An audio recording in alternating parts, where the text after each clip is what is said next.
asalaamaaleykum wa rahmatullahi taala wa barakatu jërëjëf mbokku téléspectateur ak téléspectatrice bu télévision nationale El Mauritania jërëjëf également yéen ñi nga xam ne yéen a taamu seen émission xeltu di nu topp naka gaaw bu jot su fukki waxtu ak benn jotee xeltu nekk ci 388e numéro ñu jëm ci li nga xam ne moom mooy 400 numéro mi tey jii nag laata ñuy jël bër dem di dallu ji ñu nag dalal fi ay kàngam yu xam ni seen xam-xam màcc na lool ci wàll wi nga xam ni ci la ñuy yëngatu muy ay waa kër docteur suñu waxee kër docteur nag wax li nga xam ne moo jëm ci wàllu médecine moo waral tax tey jii ci sunu plateau ñu invité fii ay borom xam-xam ci wàllu maanaam li nga xam ni moom moo jëm ci wàllu kër docteur maanaam di wàllu médecine ci loolu moo waral tax ñu invité tey jii le doyen Cheikh Tidiane Thiongane docteur Cheikh Tidiane Thiongane moom mu ñëw tey jii war a ànd ak ñun ci poñ bu am solo boo xam ne war nañ ko waxtaanee jëmale ko ci wàllu forum médico-social bi nga xam ni nekk na lu am solo ci seen taxawaay ñaareel bi ñu invité ki nga xam ni moom mooy Awa Ba di sage-femme moom tamit que nekk ci forum médico-social boobule. ñu ci liggéey bu am solo ñu xam ni ay jàmbaar ñoo fa nekk loolu moo war a tax tey jii ñu war a waxtaane nag ci benn poñ rek maanaam mooy ñi nga xam ni moom mooy le forum médico-social au chevet des populations de Ndiago ñoom dañu am benn kuréel boo xam dañu taxaw ngir dem fekki ñi nga xam ne ñooy askan wi nga xam ne ñooy yeewoo foofale ci Ndiago ñu def ko nag ci réewu Mauritanie fépp nag ndaxte depuis 2008 si je me trompe pas ñoo ngi ci activité yooyu naam ay ati ngi nii defuñu ko waaye ñu dellu siwaat si ngir mën a jàppale askan wi ngir mën leen dimbale ay borom xam-xam kese nekk ci daan ci waxtaan wu yaatoo docteur dama lay bàyyi nga nuyoog mbokku téléspectateurs yi laata ñuy soobu ci waxtaan wi. asalaamaaleykum wa rahmatullah di la fay di la nuyu sëñ Babacar di bëgg lool ci li nga ñu invité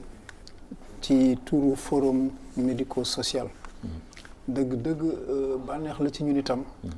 nga sa yitte yi nga amoon nga dog ko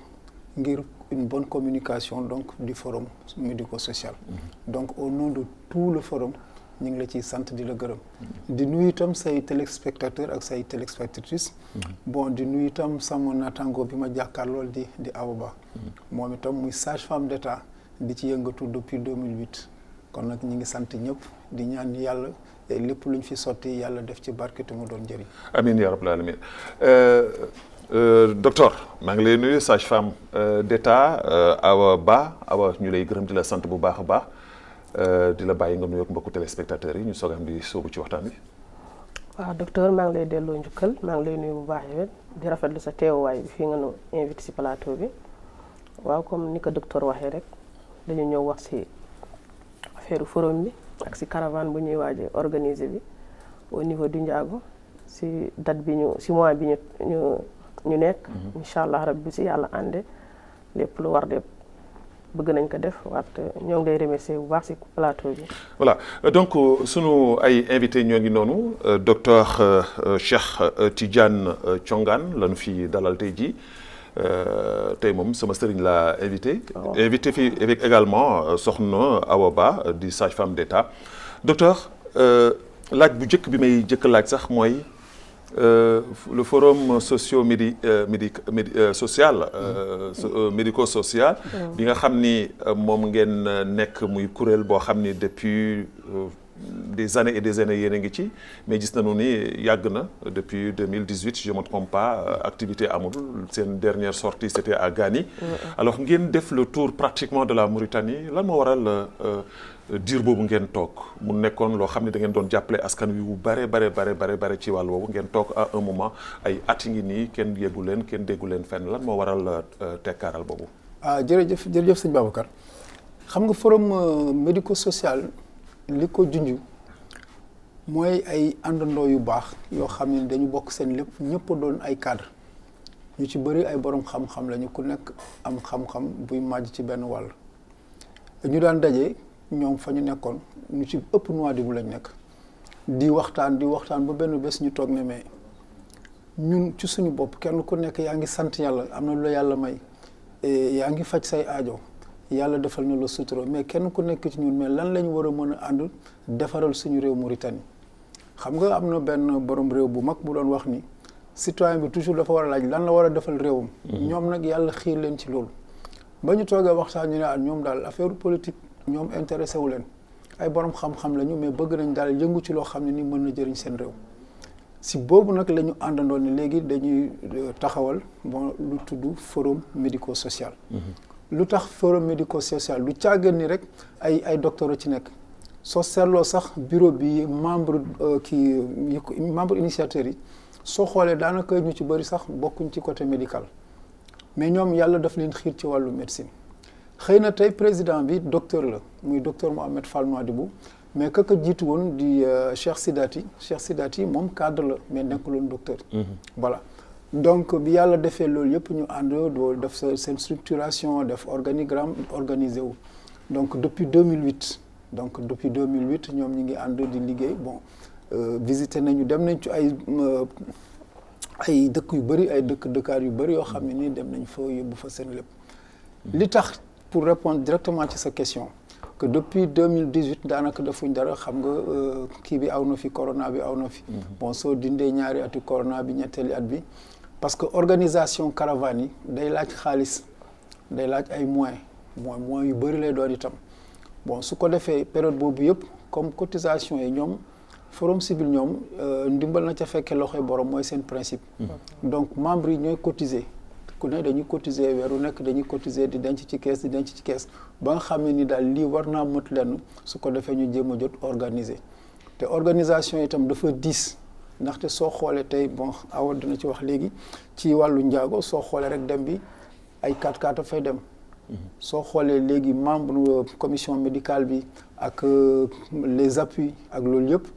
soo ko xoolee ñaari di nga ni lu mët ay fukki oto ak juróom wala ñaar fukki oto daañu ànd ak ñun dem incha allah parce que dañu bëgg ñoom fu ñu munti dem rek def fa liggéey bu mucc ayib te nag def ko nag ak xol ak désintéressement parce que leen tax di jóg moom defal yàlla ak yonent bi moo leen tax alors defal yàlla ak yonent bi ci seen ay propre poche ça veut dire que su ma déggee li nga wax ni même su fekkee ne am na ndimbal bi taxu kaa demee noonu. waaw ndimbal bi mën nañu wax ndimbal mais ndimbal bi cotisation membre ci seen bopp moo ko jiitu soo xoolee par exemple depuis 2008 ba 2018 xam nga organiser nañ fii 11 caravanes def nañ ci 11 caravanes te ak caravanes yi néew ba néew ñetti fan lay am.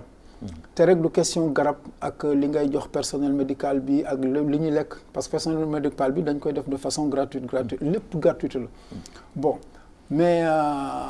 am nañu ay donateurs bon léeg-léeg laboratoire médicaux yi dinañuy jàppale mais am nañu aussi président d'honneur bu ñuy tuddee Abbas Bougurbal bi nekk Nouadhibou moom mooy président d'honneur forum bi moom itam da ciy jàpp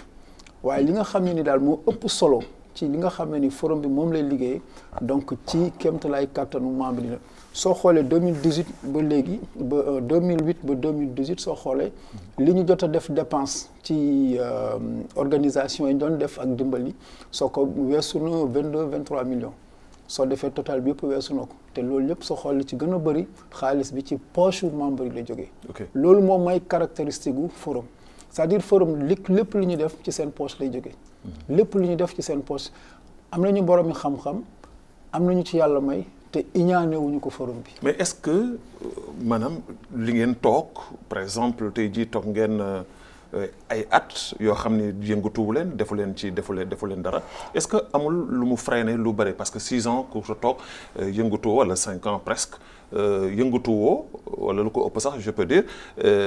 est-ce que amul lu mu freiné ci seen évolution. Parfaitement, ça c'est une excellente question mais soo xoolee forum bi du càggan ni ñoom li ñu organiser rek la ñuy dem bokk am na ñeneen ñoo xam ne dañuy def ay caravane di invité waa forum bi ñuy dem di leen jàppale. parce que forum bi dañu am expérience organisation caravane médicale presque ci ñi ko def ci réew mi mën naa ni ci la ñu bokk su ko defee ñun dañuy invité léeg-léeg ci yeneen caravane yi ñu dem di jàppale nit ñi ci seen caravane yi mais am na aussi ay page yoo xam ne ni ay WhatsApp loo xam ne ni nit ñi tout le temps ñu ngi ci biir. parce que xam nga forum bi bon nit ñi dañuy dajaloo du ñu tàqali ko tout le temps on est ensemble léeg-léeg da nga gis ko am sa malade Nouadhibou mu war a ñëw Nouakchott waa Nouadhibou yi ñu téléphoné waa Nouakchott ñun am nañ benn malade fii dañ ko bëgg a yónnee ngeen jàppale ko bon feneen noonu donc ils sont tout le temps actifs. surtout ça veut dire que donc du ngeen xaar à chaque fois que rek activité am. Voilà. mais même su dul activité. Très bien. daa ngi yéen a ngi ci seen loxo mi ngi ci mbir mi. en permanence. en permanence. en permanence. alors soxna Awa dégg nga li nga xam ni moom la docteur Thiongane wax yow depuis 2008 yaa ngi ci activité yi di ci dox comme ni mu ko waxee si seen poche ngeen di làmb pour dimbalee askan wi loolu maanaam civisme mënu ko gën a rëy. grandeur ak yëg sa réew bëgg sa réew mënu ko gën a rëy alors question bi ma ko posé woon rek moom laa lay balancer waat mooy est-ce que du am benn vide boo xam ni daa ngeen ko fi fekk après presque des années yoo xam ni yëngatuwu leen defu leen dara. waaw pratiquement lu docteur wax na lépp forum bi moom dafa rëy te waat ñu ko jël ñëwaat du ay nit ñu ndaw ay nit ñu mag la ñu jël seen mbooloo jël seen xalaat ak seen kéemtalaay kàttan ni lii dañ ko war defal population Mauritanie ñu ko soxla. ñu ko soxla ñu mooy ñan ak à l'intérieur fu nekk te pratiquement loolu la ko fay daw boobaak léegi ay coins reculés la ñuy dem ay coins yoo xam ne ñu soxla faj ñu soxla ndimbal ñu soxla yoo xam ne war nañ leen fekk si dégg nga te pratiquement presque def nañ léegi 11 journées yu ñuy def yi ay journées yoo xam ne dañuy ñëw foofu malgré que am nañu ay poste de santé wala ay centre de santé am nañu ay personnel yu ñu fa teg waaye du yëpp ndax caravane bi bu amee léegi forum bi bu amee bu ñu defee journée yi dañ koy spécialiste yi fay dem ñoom di ku amuñu moyen pour génn sax dem di seet ay spécialiste da ngay gis ku si ànd ak tànk yu metti toog naan soo xalaatee déplacement bi soo xalaatee dem bi soo xalaatee boo demee Nouakchott fooy dal wala soo xalaatee rek problème yoo xam ne rek mënoo ko génnee foofu da nga siy sonn du coup dañuy toog di xaar bu ñu ñëwee lu ñu fa mënti def yóbbu ay spécialiste ñu faj leen ñu laaj leen am na si ñoo xam ne sax bu ñu jaree sax ñu wax leen dañ ko continuer dañuy toog benn place du ñu yëgoon lu leen di metti mun nañ si am feebar boo xam ne feebar chronique mu ngi toog si ñoom duñ si xam dara. et surtout jigéen ñi. bien sûr dañ siy faral di gis ay xeetu feebar feebar yoo xam ne ñoom ñi ngi toog kerso des fois moo leen di permettre que. duñ ko dévoiler. yëpp dañ ko fa découvrir léeg-léeg sax nit day ñëw toog xalaatul dara ba ñëw ñu ne ko yow lii ak lii man yëguma ko woon ñu ne yow léegi continuer te forum bi yemul foofu yëpp léeg-léeg sax bu ñu fi gisee cas boo xam ne dafa jar dañ koy continuer dañ koy yóbbu prise en charge bi ñu référé la. duñ ko bàyyi rek foofu rek ñu paree rek génn si dañuy dem ba si biir am na si ñoo xam ne dañ leen dimbal ñu am ay problème handicapé amuñu ay pousse-pousse toog jàpp si yàlla ñu forum bi. forum bi ban at ngeen ko créé. en 2009. en 2009 en 2009. alors depuis boobu ba léegi vous avez fait 11 étapes. 11 étapes. est-ce que mën nga nu revenir un tout petit peu ci dëkk yi nga xam ni def ngeen ko. dëkk yi wallaay dëkk yu ñu def nañ dëkk yu bari si biir waaye lu si ëpp nag si côté Trarza bi la. ndax ñoom ñoo am initiative def loolu. polyvalent la day dem fu nekk ndax léegi gaa am nañu si bokk ñoo xam ne ñu bokkul woon dañ ko yëg sax ñëw. mais yëpp Mauritanie la mais loolu ségrégation la. ségrégation ñëpp la. am na si ñoo xam ne duñ sax si commune boobu waaye bañ ko gisee du zone Trarza waaye léegi ñun ñëpp lañ. parce que amuñu Mauritanie ñëpp la ñëpp la bu ñu gisee lu baax rek dañ siy topp. bu ñu gisee lu baax même bu dul woon si ñun ñu lii dañ ko jël même bu doon leneen tamit loo xam ne lu baax rek la ñuy topp dañ koy topp. ndax santé bu ñu waxee santé population bi moo tax ñuy wax. te boobaa dañuy topp lan la ñuy promouvoir la santé. topp loo xam ne dara gis lu baax si population bi duñu feebar wala ñu gàttandu seen ay feebar dëkk yu ñu jaari ay dëkk yu bari la presque 11 dëkk dem nañ jëkk en 2009 première caravane bi def nañ ko jëkk en 2009 Garak dem nañ fa en 2000 donc def ma ko par ordre allez-y dem nañ Daara El Barka en 2011 Mbalal dem nañ fa en 2012 comme les journées d'habitude Tungeen 2013 ak Chourguide en 2014 Oumoul Khoura en 2015 Kër Mour en 2016 Nimjat en 2017 2017 aussi on a fait encore Guide Dakar donc dernière bu ñu mujj def c'est à Gani en 2019 boobaak léegi tase corona bi docteur wax na ko léegi yooyu yëpp taxawal affaire yi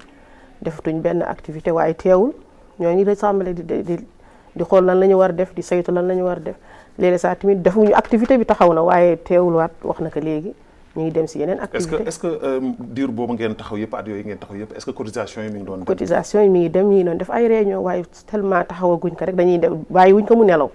ñu ngi siy topp di wax fekk nag corona bi ñëw na yàq yëpp tardel yi mbir yi boobaak léegi nag ñu ngi si nekk si lañu commencé woon nag lancé bi ñu waaj a am bi caravane jàkk mais lan moo waral pourquoi le choix de Ndiago. choix de Ndiago choix bi xam nga kii bëri presque membre yi dañu bëri ndax ku si nekk boo bëggee yóbbu sa membre yi bëri nañ te dëkk waaye bokkuñu Ndiago am na benn membre bu si nekk ku nekk si biir caravane forum bi si membre yi la bokk ku ñuy wax Abdourahmane Sow di ku toog nañ fi ay temps mooy ba ñu toogee 2018 ba léegi defuñu dara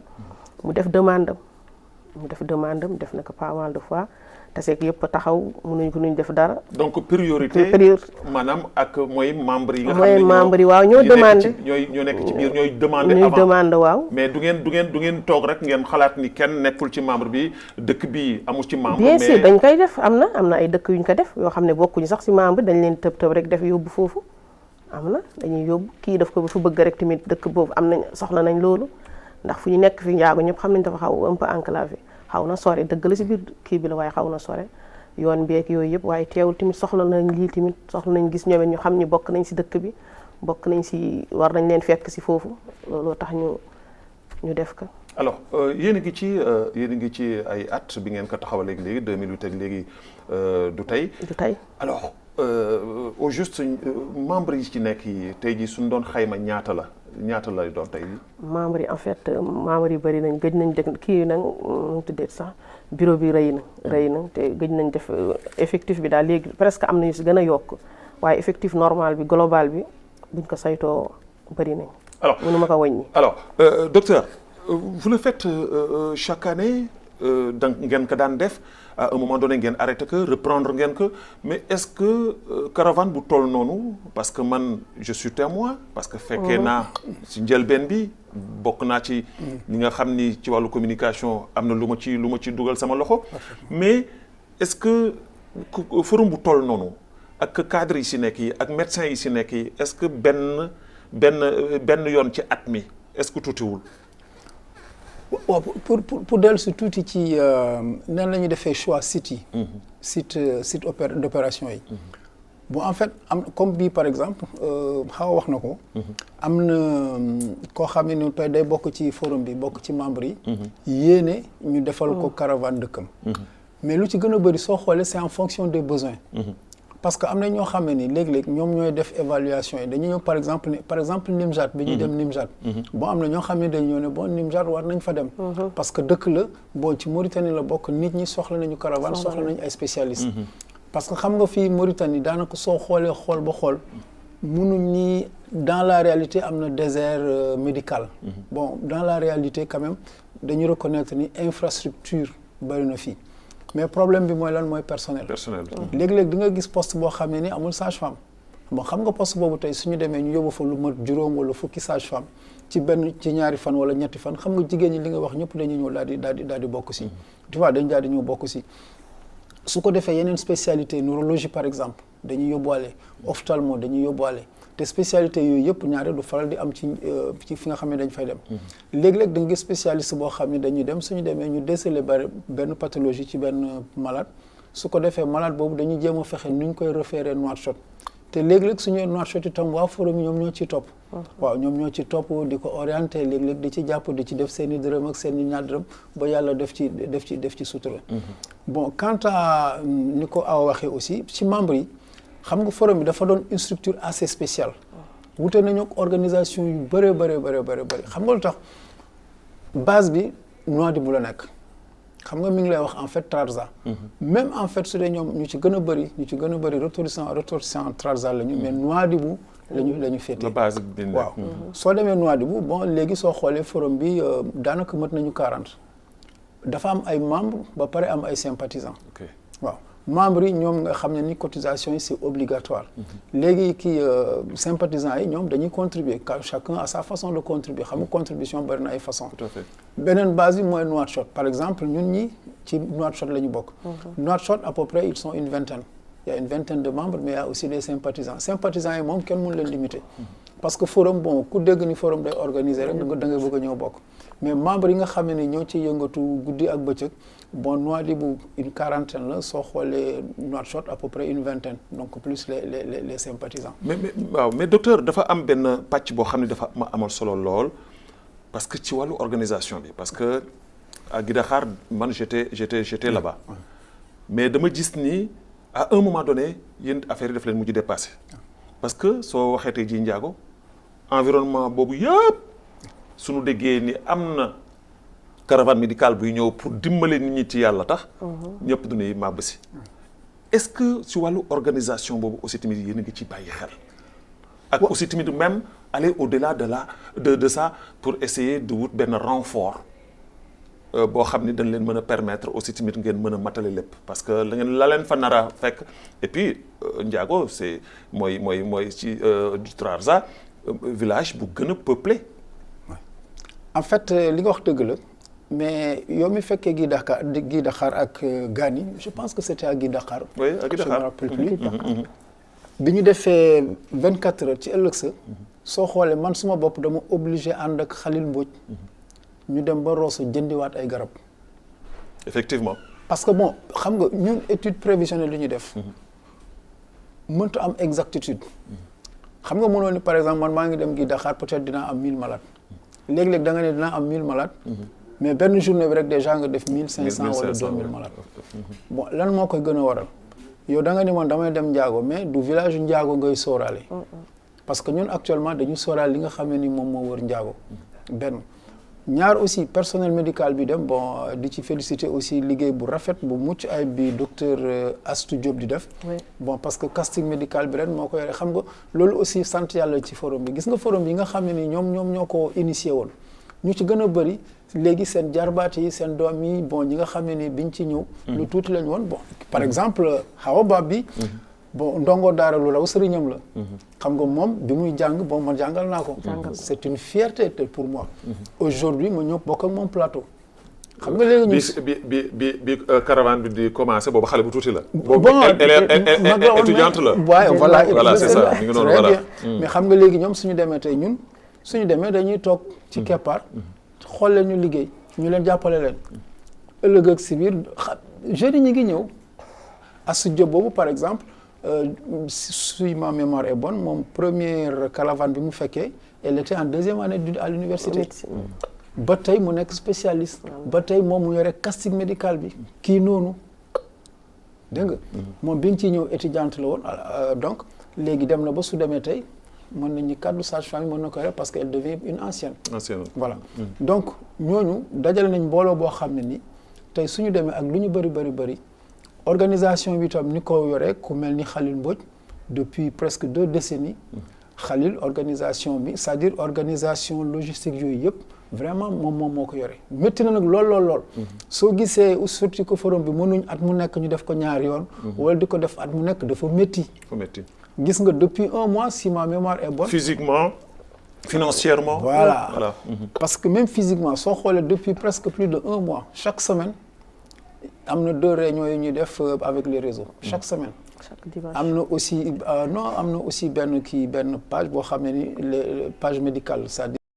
spécialistes tous ceux qui sont dans la santé. parce que forum bi am na xeetu docteurs yu bëri les sages-femmes les infirmières les pharmaciens les neurologues ñëpp a ngi ci oui mais chaque semaine au moins dinañ réunir 2 fois par réseau. mais eggu leen ci niveau. boo xam ni niveau la boo xam ni tey jii mën nañu wax ni tey ay intervention chirurgicale mën na fa am eggu leen ci niveau boobu. non peut-être la petite chirurgie par exemple circoncision xale ak yooyu parce qu'il y a des infirmiers qui sont très très très spécialisés dans ça di ko def bu baax ñaari fu ñu dem il y a un grand nombre d'enfants yoo xam ne ni bon ñoom ñoo leen di defar mais loolu aussi dañ koy ñaan yàlla. bés bu ñu demee ba nga xamee ni réew tubaab bi xam nga day ñëw fi di ko def. absolument ñun tam dañuy ñaan yàlla te je pense que ci projet forum bi la bokk dem ba nga xam ne dañu am ay spécialistes yoo xam ne ni léegi suñu demee ci zone yooyu war fa am 1 semaine parce que xam nga yooyu il faut nga am 1 semaine parce que dafa am ay préalable su spécialiste demee xool ba xam ne lii mën nañ ko def sur place ñu daal di ko def sur place dégg nga bon loolu yëpp ci la ñu jëm bon les soins am na parfois je me rappelle c'était à Gani. am na benn xale bu ñu fa fekkoon bu amoon ay brûlures yoo xam ne nii ànd ak ay séquelles très graves. mais gars yi ñoo ko andi fii ku nekk jàpp ci bon yu demee noonu gars yi ñu ngi ci. mais aussi logistique bi moom mooy problème bi. xam nga dëkk bu mel ni Ndiago pour dem fa c'est pas très facile. bon médicaments yi nan nga koy yóbboo parce que bon c'est des professionnels. du ñu nangu ñu jël ay garab di ko yóbbu foofu n'importe comment. bon ñaareel bi aussi du ñu nangoo jënd n'importe quelle façon garab. oui dentiste yi aussi seen condition de travail. gynécologue yi aussi ñoom suñu demee seen il faut que nga mettre leen dans des conditions optimales pour ñu mën a liggéey. xam nga nag pour dajale loolu yëpp dafa xaw a métti. mais est-ce que c'est suffisant de se déplacer pour un week-end juste un week-end. waaw un week-end bon déjà mën nañu c'est peu mën nañu c'est trop parce que xam nga nit ñi ñaare dañuy liggéey ba jeudi vendredi matin nga xëy dem. bon am na parfois dañuy xëy dem ñoo xam ne am na ñoo xam ne bés bi ñu yeggee la ñu commencé liggéey xam nga coordonnateur bi nga xam ne nii ci forum bi moom itam yàgg na comment on appelle ça def management bi ñu koy wax docteur Abou Ba. bon Abouba c'est presque le cadet du groupe mën nañ ni bon ci kilifa yi fa nekk bon c'est le cadet parce que forum aussi dafa am caractéristique benn démocratie kenn ku nekk soo ñëwee da ngay wax soo amee sa idée dañ lay bàyyi nga wax ku nekk daal ci joxe xalaatam. alors est-ce que il y a une équipe d'inspection boo xam ne dem na fa bien avant parce que li ci des bareetul si je me trompe pas c'est le 25 parfaitement voilà am na équipe. alors est-ce que am na équipe boo xam ne dem na fa pour mën a diagnostiquer xool exactement ce qui se passe là-bas ak lan moom ngeen di soxla. d'une manière générale le forum n'intervient jamais dans un site sans un préalable moo di dañuy am na équipe buy dem toujours équipe bi toujours mooy dem def inspection bi tu vois daal di évaluer parce que déjà bon yow spécialistes yi ngay yóbbu le nombre de personnel médical déjà seen hébergement bon personnel bi ñaata la fan lañ leen war a loger fi ñu war a liggéey am na hôpital am na école bon est-ce que école bi am na suffisamment de classes est-ce que hôpital bi am na suffisamment de places bon pour mën a permettre ñëpp ñu liggéey bon loolu yëpp dañ koy tenir compte loolu xam nga mënoo dem rek toog rek taxaw def ko non day am toujours une équipe boo xam ne ni une semaine à l'avance déjà bon dem nañu def évaluation xool circuit bi xool fi ñuy aw lépp étudier ko ba pare non c'est vraiment du concret waaw c'est des gens qui travaillent très bien. alors Awa je pense bien que yéen vous avez du lourd yéen les sages-femmes d'État suñu waxee lu mel na dëkkaan yi lu mel na Ndiago comme ni mu ko waxee léegi muy dëkk boo xam ni ci population moo ëpp ci diwaanu Trarza boobu ñu fa dëkkee alors ngeen war fa dem jigéen ñi dañuy faral di gis ni wax naa ko sànq dañuy faral di négliger seen yaram lu bare moo tax ma ni ne vous avez du lourd est-ce que tey jii matukaay yëpp yéen en tant que ay sage-femme jël ngeen ko pour mën a au moins même su ngeen mënul satisfaire à 100% peut-être que au moins à 70% ngeen mën a satisfaire ces populations là yi nga xam ni ñoo ngi leen di xaar avec les pieds fermes. waaw naam li nga wax li dëgg la fi mu nekk di du loolu rek du ñun rek la ñu war a xaar nañ ñëpp ndax dañu wax la caravane moo fay am. docteur yi ñoo fay ñëw di faj si ku dem ku nekk mi ngi xaar waaye jigéen ñi tamit particulièrement tamit ñoom it ñi ngi xaar ndax jigéen moom boo waxee jigéen mooy yëpp foofu. tout à fait jigéen moo fay lépp kon ñun nag ñoo ngi préparé bu baax dinañ def suñu kéemtalaay kàttan foofu incha allah aussi yàlla ànde dinañ dem ak suñu ay personnel yu mat dinañ dem ak suñu ay jumtukaay yu mat. dinañ waxtaan ak jigéen ñi. bu ñu kenn nëbb. surtout la communication surtout que ñu bañ di nëbb. parce que bari na tey jii ay métit yu bari yi dal jigéen. des fois nëbb boobu moo leen di indil musiba boobu kii wuñ leen bu kenn nëbbal kiiwam. képp bu ñu ñëwee ku si am sa soxla na nga ñëw nga waxtaan ak ñun même bu dul sax si caravane jigéen yëpp la ñuy wax. képp ku si am soxla gis nga loo xam ne xamoo ko sa bopp wala loo xam ne mi ngi feeñ sa bopp ñëwal nga waxtaan kaak kër docteur wax lii ak lii ak lii ak lii. sage-femme yaa ngi fa médecin yaa ngi fa spécialiste yëpp a ngi fa kon ñoo ngi leen di ñaan bu boobaa ku si nekk na nga ñëw sans kii rus bu leen rus sans gêne bu leen kenn naan ax lii ak lii teemaa ñëw ay ñii rek li mu fa gis ni ay xale lañ est-ce que du mënumaa dem di wax sama soxla ñëwal nga wax surtout suñu mbokk waaw man de dama defoon ay mag ñooy ñëw waaye nii li mu fa gis dafa mel na ay xale lañ waaye nañu ñëw ñun ñëpp benn lañ santé amul frontière. santé amul frontière. amul frontière même sa yaay wax nañ la war nga lu su soxlaa dara mën nga ko defal. donc amul benn limite. saa métier bi moo la ko def moo lay soog moo la ko laaj. mën nga nekk mag mën nga nekk ndaw jàpp nañ la fu nekk amul benn bunt si yow. am na aussi tamit que benn pàcc bu am solo muy pédiatrie. xale yi parce que en général zone boobu ndox mi du baax maanaam environnement bi dafa am lu bëri lu muy manqué xale bi du nekk ci benn protection bu mu war a nekk est-ce que loolu tamit que yéen taxaw ngeen ci thème pour mën a vraiment loolu yëpp day dem monsieur Naam yooyu yëpp day dem spécialiste yëpp day dem généraliste yi pédiatrie yi docteurs yi yëpp dañuy dem même dañuy def sax dépistage yëpp dañuy dafay dem te bu ñu ñëwee tamit dañuy xool xale yi si seen ay kii yëpp léegi-léegi docteur wax na ko ba si affaire kii dugg néegu góor xale yëpp dañ ko fay toppatoo léegi sax du équipe mooy ñëw équipe bu mag la du équipe bu ndaw équipe bu mag la te waat li mu ko waxee ni léegi rek dafa metti mënuñu ko def si benn fan ñaari fan te kii bi kese membre bi kese mënul dem sans ñeneen ñi kon ñun ñëpp la global la ñëpp la dafa laaj loxo yu bëri laaj ndimbal bu bëri laaj jàpp bu bëri kenn mënul wax kii man kese mën naa ko dem déedéet mënul dafa rëy te bu boobaa ñëpp la ñuy soxla même boo nekkul si spécialité santé di nga am na loo xam ne da nga koy toppatoo foofu si organisation bi dégg naa sax ngay wax nga ni ndax ñi organisation bi nañ lañ siy génne dañ siy génn bu boobaa dañuy ñëw yëpp parce que caravane suñ koy wax tey ji maanaam médical yamul rek ci ci médecin bi ci sage-femme bi ci infirmier d'état bi mais ça demande un tout par exemple tey jii war ngeen am sécurité war ngeen am dañ ko fay def ay nit ñoo xam ni dañ leen di mën di jàppale ci déplacement yi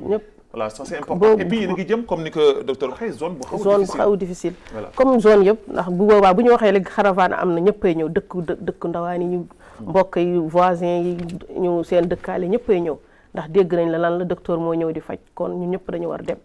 bu ñëpp fay am ñëpp fay daje dañuy soxla organisation te macha allah day am organisation ñu si nekk ñi dañ koy taxaw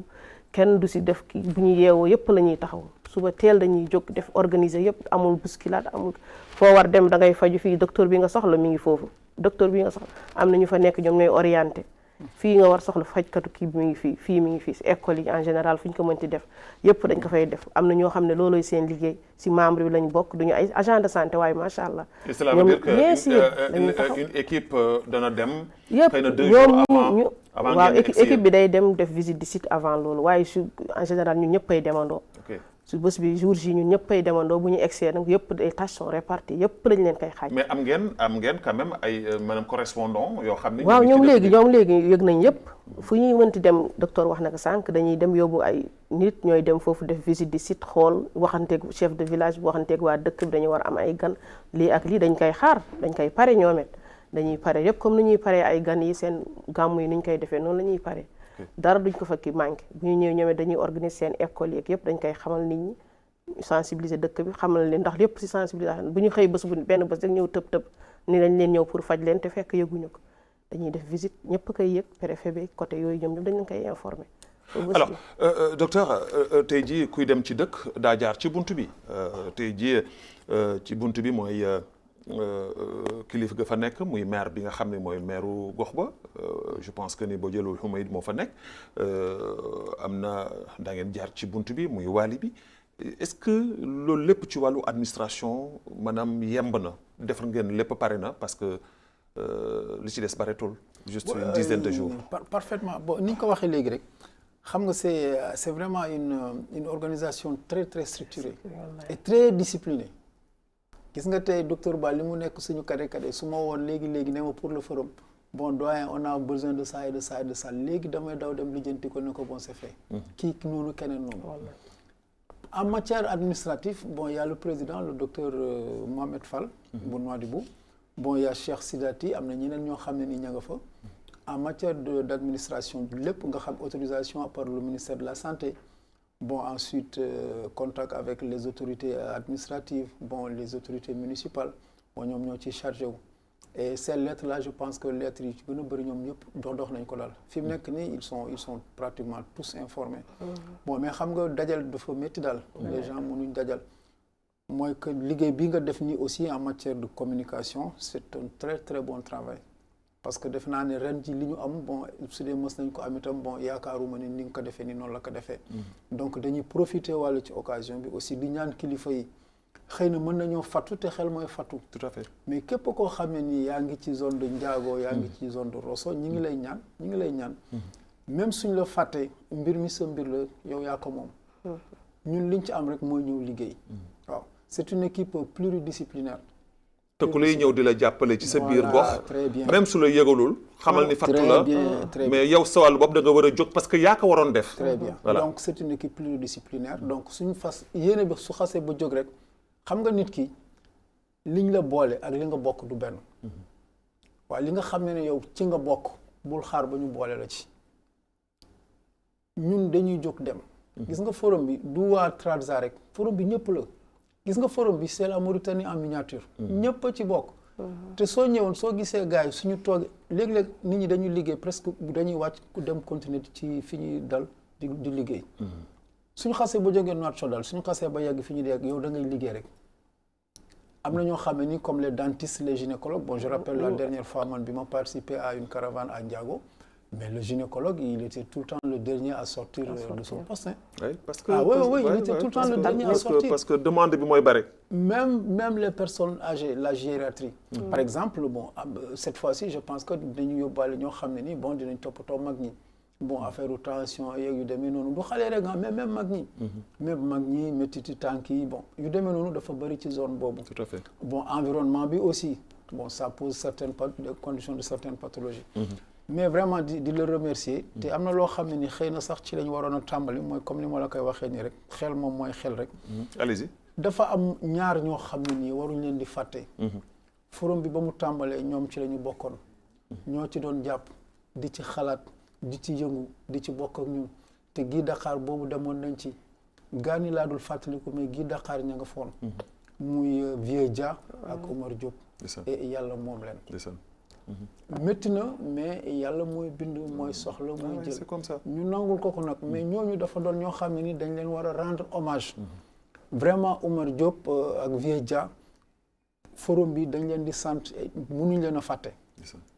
parce que lii bi muy tàmbali en 2008 ak ñoom la woon tout à fait ñu ci jàpp di jóg di daanu di jóg di daanu te lépp luñ ci def ñoom ñu ngi ci woon àndu ci woon nag ak nit ñi sawaroon ci lool fa tabarakallah ba yàlla moom leen forum bi mënul lu dul ñoom ñëpp ay jullit lañ ñu ne mbiru yàlla la dañ koy nangu waaye nag war nañ fu ñu toll rek di leen delloo njukkal di leen delloo di leen fàttaliku c'est important fàttaliku très bien c'est ça la gratitude absolument loolu mooy àndandoo parce que forum bi ñun li ñu lié du question professionnelle non kii mën naa ne sama jarbaat la sama doom la mais ñoo bokk liggéey bi y a la confraternité ensuite solidarité bi kenn day soxla dara Nouadhibou bu woo fii Nouakchott ñu réglé kooku kenn Nouakchott da koy soxla Rosso c'est la même chose c'est la fraternité la solidarité la compréhension on travaille même parfois dans la jovialité parce que dañuy ñëw di farcer suñu biir mais tout en faisant bien le travail et dans la discipline c'est une organisation vraiment très très très disciplinée te soo fa ñëwee li ngay wax nii am na ci ñoo xam ne nii suñu ñëwee cuisine bi ñoom ñoo koy toppatoo lépp li nga xam ne ni corps médical bi moom la ñuy lekk suñu demee ñooñu loolu rek la ñu toppatoo. voilà foofu laa bëggoon ñëw parce que loolu dama si doon bëgg sax laaj parce que mbirum lekk moom ak naan moom jigéen ñi ñoom ñoo ci gën taxaw parce que foofu tamit c'est important parce que en général su ngeen di déplacé wu da ngeen di déplacé wu ak seen moyen wala dëkk ba nga ngeen dem ñoom ñoo leen di yoreel seen lekk ak seen naan wala da ngeen di organiser wu yéen seen wàllu bopp parce que médecins yi moom xam naa ne du n'importe quoi ngeen di faral di lekk. waaw si biir organisation bi dëkk am na loo xam ne dëkk bi daf koy organiser ñu fekk si leen tamit ñu ne am na ñu ñuy àndal ñu toppatoowaat si kii bi si biir forum bi ku ñuy wax benn passage kii Mam Fatou moom la ñuy wax repas pour tous dafay ñëw foofu moom mooy yore petit déjeuner des médecins yi balaa ñu fay jóge Mam Fatou waaw sa sœur d'habitude moom moo d'habitude day ñëw def yëppam moomet jógee ay bagage am ak ay nitam du am benn problème lu médecins yi soxla lépp lu ñu soxla day tegu sans compter tamit fu ñu fekk fi tamit dëkk bi tamit ñoom it duñu toog ñooy togg dañuy yàq kenn du xalaat sa kër daal ndax da nga ñëw il faut nga fekk si waat loo xam ne boo demee da nga mën nekk nga mën liggéey ñoo xam ne dañu et puis yéen a ngi dem ci dëkk boo xam bu bare teranga nag waaw dégg naa njaago njaago yi ñu bare teranga dégg naa ko yàlla na ko yàlla mottali dégg nga loolu tamit yëpp a ngi si tax ñoom dañuy def seen woy ñu ne dañuy àndaale forum bi dafa am ay ñu fi nekk tamit ñoo xam ne dañuy toppatoo loolu affaire médecin yeeg yooyu kenn du am problème lekk kenn du am problème naan d'habitude buñ commencé ba léegi gisuñu ko te loolu gàddu suñu objectif moom objectif bi mooy nga dem toppatoo dëkk bi lu ñu soxla faj moo ñu yóbbu moom lañu tax ñu jóg loolu la ñu gën soxla waaye tamit lee tamit si la ndax bu diggee àndu léegi waat nekk si conditions yu neex tamit du baax loolu tamit si la en plus docteur maa ngi di bëgg a yokkal si am na beneen kii bu ñu fàtte nen ni forum moom it kooku tamit dafa wuyu ju borom moom it si caravane bi la bokkoon moom it bañ na ko moom ngaa kooku turam ngaa nen ni forum lañ koy wax moom it yàlla na ko yàlla yërëm dañ ko fàtte na ko si teewaale si ñu dem ñi c'est vrai nen ni forum wallaay moom it dernière caravane bi gaani demoon na waaye bi si des boobaak léegi affaire bi caravane gaani bi tamit fa vie jam moom la ñu defoon journée bi sax foofu moom lañ ko hommagé woon waaw moom it day sànn xam nga rek li nga wax àdduna moom neexul dëgg la alors donc li ci des bareetul est-ce que tey jii on peut dire que li nga loo xam ni jëm na ci wàllum finance maanaam boucler ngeen ko est-ce que tey jii mën nañu wax ni financièrement pare ngeen lépp desul lu dul incha allah jour bi jot ngeen mën a nekk seen activité tey jii est-ce que mën nañu wax ni tey jii tout est fin prêt. Bon, du point de vue performance peut-être, mais du point de vue perfection, non.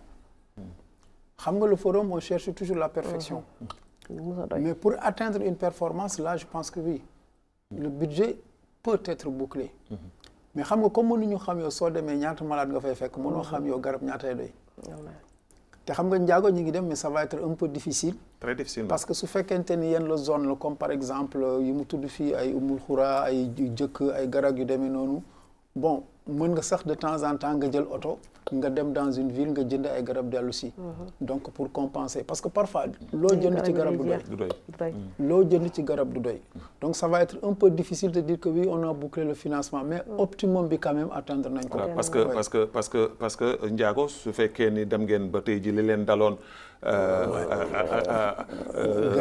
gi da xaar dalaat leen su ngeen moytul ndar ngeen di gën a jóge que loolu bon xam nga c'est très frais et je pense que aussi bon ministère de la santé aussi war nañ leen sant bu baax a baax parce que ñoom itam ñi ngi assister la population en matière de santé parce que xam nga santé le développement de la santé d'un pays dépend juste de 3 leviers 3 critères les infrastructures le personnel et le médicament mais caravane yi li ñuy def normalement ministère de la santé mënoon na di leen gën a assister comme tey caravane par exemple njaago mi ngi dem am nañu autorisation dama yaakaaroon ni ministère bi déjà am na poste de santé bu fa nekk mais apport yi caravane yi di andi c'est pas à négliger su ko defoon par exemple lu mel ni ministère de la santé wala yenn institutions yi mais pourquoi pas OMS xam ne ñii suñu demee c'est des spécialistes et puis c'est des personnes d'une certaine gis nga bon ça c'est de l'expérience bon ñu gunge leen accompagner leen su ko defee suñu leen accompagner après dañu am nag obligation de résultat ou obligation d'objectif caravane bi suñu paree dañu bon demoon nañ à Garak on a fait tant de consultations bon il y a 1 million 2 millions 3 millions de médicaments qui ont été distribués bon consultation gynécologique 1000 consultations tu vois su ko defee ñu dem déposer leen ko pour justifier par exemple l'apport que le ministère a pour cette caravane là. Est-ce que démarche yooyu def ngeen ko parce que une structure bu mel na seen forum bi normalement démarche yooyu yéen seen wàllu bopp war ngeen ko mën def et puis surtout il y a que des expérimentés c'est des gens yoo xam ni vraiment. Bon mais en fait expérience bi am nañ ko. mooy li ñu doon wax léegi tey par exemple kilifa yi féete foofu yëpp muy son excellence l'honorable Bodiel muy les maires muy les députés muy les personnalités politiques mais ñoom boolewuñ leen ci ñoom dañ ci bokk ñoom ñoo ko moom xam nga ñooñu tey dara waru leen lu dul jàppale forum bi ci li nga xam ne ñu ngi fas yéene di ko def. mais yëg bi tamit dafa am solo. oui c'est vrai. parce que ku mel na Bodiel du n'importe qui kilifa gu mag la. déjà forum bi waroon nañu def déplacement seeti ka soit ñu fekk Nouakchott këram wala ñu dem ba Ndiago su fekkee ne ma nga fa ñu dem fekk ka fa toog waxtaan ak moom loolu dafa am lu bëri lu mu mën a. parfaitement lu mu mën a def parfaitement loolu ngay wax aussi c'est vrai mais je pense que quand même am na commission yoo xam ne ils sont chargés de ça. Bon il nous reste à peu près une semaine aujourd'hui on est le 12. Donc il nous reste à peu près 2 semaines. Bon il y a des commissions qui sont chargées de ces visites là parce que fi mu nekk nii li gënoon a itteel moo doon les autorisations et surtout avoir le personnel. Bon personnel bi moom laa doon wax docteur Astou Diop moo ci nekkoon ak docteur Ba bon gis nga même médicaments yi déjà c'est un problème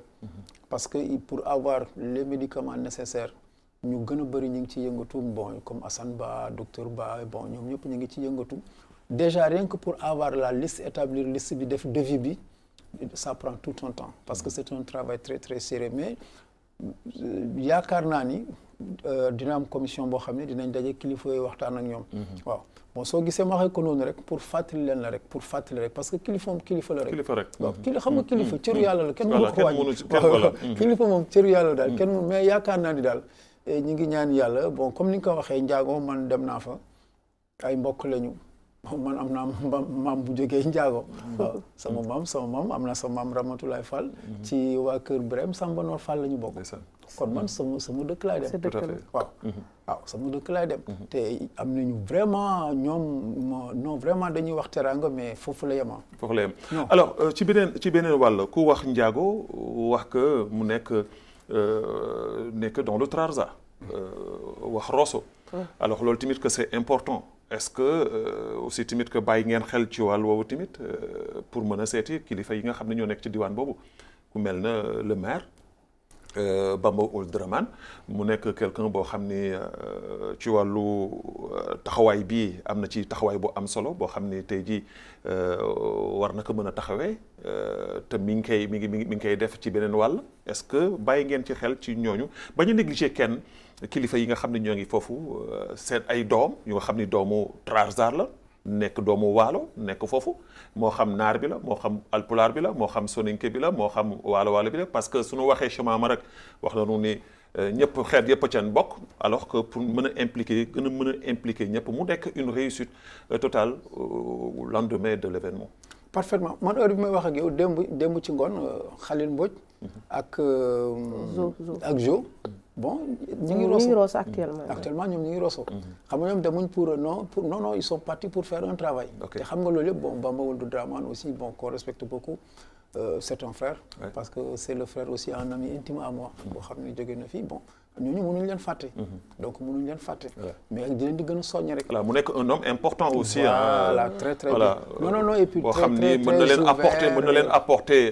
lu bëri ci xalaatam ci xelam ci expérience am ci leneen ak leneen et je pense que mel na aussi tamit que le directeur du port Bac Bamba je veux dire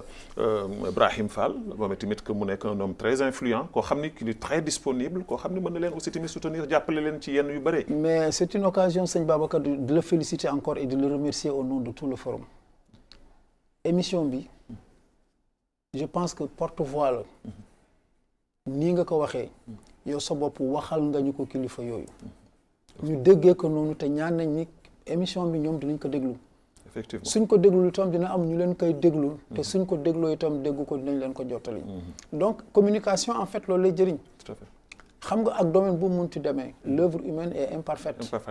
on va toujours vers la perfection sans l'atteindre donc émission bi nga def ñun au niveau du forum dañ ci sant bu baax a baax di ñaan yàlla yokk ba weesu sa njort yàlla defal la fan wu gudd ak wér-gu-yaram yàlla moom mën na ko sañ na ko yan la ko yàlla defal parce que occasion bi nga ñu may mooy ñëw toog tudd kilifa yooyu xam nga ñun tey mënoon dem rek dugg ak ñoom ci néeg wax leen suñu soxla mais yow kilifa yooyu nga fi lim yëpp tey du forum bi moo koy dégg mais adduna bi yëpp dégg nañ ko tout à fait fi mu nekk ni réewu àdduna yi fu ci Mauritanien nekk Mauritanien pour ñun Mauritanien c'est le Mauritanien avec grand M c'est-à-dire l'homme avec grand H seetuñ ci xeetuñ ci maa bokk non en matière de santé médecine xam nga ñun lan la ñuy xool l'homme avec grand H ki feebar malade bi avec grand M le milliardaire le président le citoyen simple ce sont des malades foo gis un homme de santé qui se respecte métier bi sacerdoce lay doom ci même ki am alal feebar ak ki nga xam ne ni loxoom jotul ginnaaw yow mi nga xam ne ni sa liggéey la amoo droit nga séparer leen li ngay daj ci kii moom nga war a daj ci kële ñun loolu mooy suñu liggéey su ko defee yow kilifa yooyu nga invité vraiment de par votre voix ñi ngi leen di ñaan yow ni nga leen ko ñaanee mbir mi ñoom ñoo ko moom ñoom lañ koy defal ñoo ko moom voilà parce que am na koo xam ne mën nañ ko ci mën nañ ko soigner sauver ko ci période boobu te mbokku kenn la ci kilifa yooyu la donc c'est un message boo xam ni dañ koy lancer à tous ces autorités là pour que ñoom tamit ñu dugal seen loxo ci mbir mi parce que mbirum wér-gu-yaram mbirum santé moom c'est pour tout le monde. Alors Awa émission bi pratiquement mi ngi jeex li ci des bareetul dese noonu lu dul 8 minutes mais avant que ñuy jeexal émission bi am na aussi tamit que benn mbir moo xam ni am na solo te ñu ci war ci bàyyi xel bu baax a baax mooy ci jamono ñu toll nii jamono la joo xam ni le climat dafay am perturbation à chaque fois changement climatique bi nga gis situation yi nga xam ni dafay faral di am est-ce que tey jii amoo benn message booy lancé ñi nga xam ni tey jii ñoo nekk ci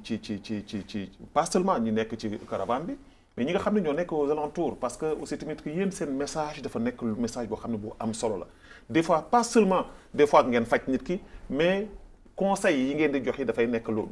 am solo surtout ci jamono ju toll nii et surtout ci zone bi nga xam ne fa ngeen jëm. waaw ñoo ngi leen di ñaax rek ba tey li ñu leen di wax rek ñoo ngi ñëw foofu pour seet leen pour faj leen pour képp ku si am sa soxla da nga ñëw wax si ka dégg nga amuñu nëbboo ak ñoom amuñu réeroo ak ñoom képp koo xam ne rek am nga sa soxla bu boobaa da nga ñëw corps médical baa ngi ñëw jàppale leen si lépp luñ bëgg dégg environnement bi tamit foofu war nañ soxla yu bëri soxla nañ côté yooyu soxla nañ ay faj soxla nañ ay spécialistes yu ñëw comme ñun bu boobaa ñoo ngi leen di ñaan képp koo am loo soxla rek dañoo wax si ko amul benn problème amul réeroo amul nëbbu képp koo am ne loo am lu ci wax rek na nga ñëw def si ko foofu bu bés ba loolu rek lañ leen di ñaan. alors sur am na benn pàcc boo xam ne tamit def naa ne daa ngeen ci bàyyi xel bu baax a baax. parce que zone boobu docteur dafay nekk zone boo xam ni zone bu bare ndox la zone bu bare ñax la. te foofu sibiru bi moom. dafa bare lool et surtout les femmes enceintes. et loolu tamit war ngeen ci bàyyi xel bu baax a baax parce que xëy na du ñàkk ni yéen seen wàllu organisation yéen a ma ko gën a miin yéen a ma ko gën a xam dana am ay genre pathologie yoo xam ni si ngeen di gën a accentué wu pour mën a dimbale askan wi parce que foofu tamit dañ fiy faral di gis genre yu mel noonu. waaw effectivement parce que xam nga foofu même avant ñuy tànn spécialiste yi la ñuy yóbbu bon dañuy étudier d'abord environnement bi. Bon, la santé aussi, c'est ça. La santé publique, de étudier l'environnement. Bon, donner changement climatique. Parce que Garabi Soko commandé aussi dans la bonne prévalence le zone bi am. Bon, xam nga Ndiago dafa nekk ci géej gi ba pare jege dex gi. Donc dafa nekk diggante dex gi ak géej gi. Te soo xoolee dex gi foofu daanaka soo xoolee langue salée bi dugg na ci dex gi ba xaw a sori su ko defee njaago mën na ko considérer rek même pathologie que par exemple soo demee Fouta wala Guinée-Maxa donc c'est pas le même profil pathologique bon su ko defee itam comme ni nga ko waxee santé et changement climatique bon thématique la boo xam ne ni gars yi mën nañ dem par exemple kenn développé ko fa dans le cadre de la sensibilisation. Bon, li ngay wax aussi pour palu bi la prévention contre le palu bon sage-femme bon je pense que SPI aussi daañu ci commandé. ak sànke voilà sànke aussi jigéen ñi fi ñuy dugg si parce que la dernière fois bi ñu fa demee vraiment amoon nañu sànke lu bëri bon avec un ami un collègue un frère Moussato bon moom moo ko distribué woon bon cette fois-ci aussi je pense qu'il y a Assane Ba voilà Assane Ba am na ñu bëri ñoo xam ne ni nee na woon dinañ wut ay moustiquaires pour ñu yóbbuwaale ko parce que dañ koy soxla mais li ci gën a am solo mooy li nga wax la santé avant tout c'est l'éducation. Parce que éducation pour la santé pàcc bu am importance la en matière de santé publique. Donc moo tax sensibilisation bi moom moo sax ëpp importance faj bi. Est-ce que tey jii su ngeen jénnee ci forum bi waru leen am beneen taxaw seetlu bu ngeen di def surtout avec les autorités et en tête maanaam le premier chef muy le ministre de la santé pour mën a toog ak moom taxaw xëy na du ñàkk rapport bi daa ngeen ko def pour que ko jébbal mais am audience ak moom waxtaan ak moom pour aussi tamit que dans le futur pour que échéance bii ñëw bi mu doon loo xam ne aussi tamit que comme ni ma ko waxee woon sànq dafay nekk loo xam ne pourquoi pas ay intervention chirurgicale mën na fa voilà ça c'est le travail, ça c'est les propos de professionnels de la communication. En fait ça bon voilà des idées que nit ñi soxla par exemple. C'est vrai que après chaque forum dañuy def évaluation def bilan. Bon xam nga bilan bi toujours day am par exemple nu mu tuddati ay propositions. Tu vois. Donc on a fait ça, on a réussi ça, on a réussi ça. Pourquoi on a échoué? léegi suñu defee évaluation ba pare léegi loolu nga wax noonu bon mën na bokk dans le cadre d'un programme pour la future caravane médicale inchallah. Très bien. Alors l'émission tire à sa fin. Je pense que une minute moo nu dese dama lay bàyyi rek Awa su fekkee am nga un message booy lancé waale nga tàggoo waale ko rek ñu jox docteur mu tàggoo comme ça ñu joxe daje inchallah après xëy na peut-être que le retour de la caravane daanu amaat xëy na beneen plateau boo xam ni da ngeen fa jëlee yëpp ak leen kii yëpp daanu mën a toog waxtaan si. waaw message bu ñuy lancé rek ñoo ngi kontaan si andi bi ñu fi andi. ñoo ngi si kontaan ma ñoo ngi lay delloo njukkal jërëjëf si loolu di wax daal rek caravane baa ngi ñëw du pour ki njaago rek pour ñëpp la ñëpp la voilà ñun ñëpp la kon bu boobaa daal ñoo ngi ñaan ñëpp a ñëw amuñu xaaj amuñu ñëpp a ñëw faju si ku si am sa problème nga wax ko ku si am loo wax sa dëkk bi tamit dëkk bi ñoo ngi leen di ñaan ñu fekk leen si jàmm ñoo ngi ni ñu préparé ñoo ngi am ay gan te waat caravane bi tamit du kii am na waat ay kii même social bi tamit dañ koy laal tuuti si caravane bi si journée yi dañuy def ay kii éducation mooy comme kii culturel bi bu ñu si laalee tuuti dañuy distribuer foofu les messages jeunesse bi ay ballon ay fourniture scolaire ay kit yëpp dañ koy jox si xale yi tamit pour xam ni ñoom si lañ bokk ay ndimbal si lañ bokk social la waaw à part ça maa ngi nuyu docteur bu baax. Très bien. Alors docteur lay tàggoo ci 30 secondes. Non, moi je pense en 30 secondes c'est juste remercier la TVM et les autorités de la TVM pour nous avoir donné l'occasion de communiquer avec les populations et de communiquer avec les autorités de ce pays. di sant ñëpp di leen gërëm jiital la ci di ñaanat yàlla fay la déjà Seydil Wujudi. amiin yaa rabbal aalamiin vraiment mbégte la ak kontante la am tey ji dalal leen ci seen plateau parce que télévision nationale la ñu wax yéen li ngeen di def nii dañ ko war di fësal et c'est ça la télévision publique lii la ñu soxlo maanaam di yaatal lépp loo xam ne dafa jëm ci taxawaay bu am solo boo xam ni yéen a ngi koy def jëmale ko ci askan wi di gërëm bu baax a baax docteur Cheikh Tidiane Thiongane moom la ñu daloon tey jii ak sage-femme d'État ki nga xam ni moom mooy Awa Ba di gërëm l'équipe technique bi àndoon ak ñun Ingeste Ta moo fa nekkoon Régis Sinia Adnan ak Mohamed Val le duo choc caméra Zeyni réalisateur le grand Mohamed Tra script Ariba une grande pensée aussi timide à Siham Boubacar Ndiaye nekkoon no daal ak Cheikh di gërëm ñëpp di leen jox daje incha allah très très prochainement yal na yàlla jàmm ci bureau mi wasalaamaaleykum wa rahmatullahi taala wa barakatu